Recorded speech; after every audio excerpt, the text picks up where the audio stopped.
Hi everyone! Welcome back to the channel. In this quick tutorial, I'll show you how to control who can see your Facebook stories using the mobile app.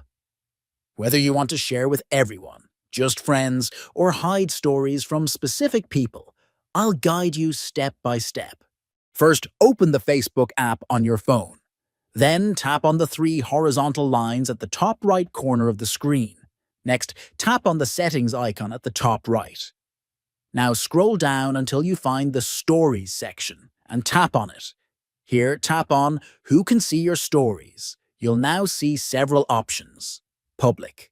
Anyone on or off Facebook can see your story. Friends. Only your Facebook friends will be able to view it. Friends accept. You can hide your story from specific friends. Custom. Select only certain people who can view your story.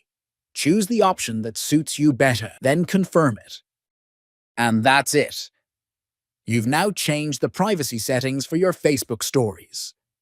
If you found this video helpful, don't forget to like, subscribe, and share it with others. Thanks for watching.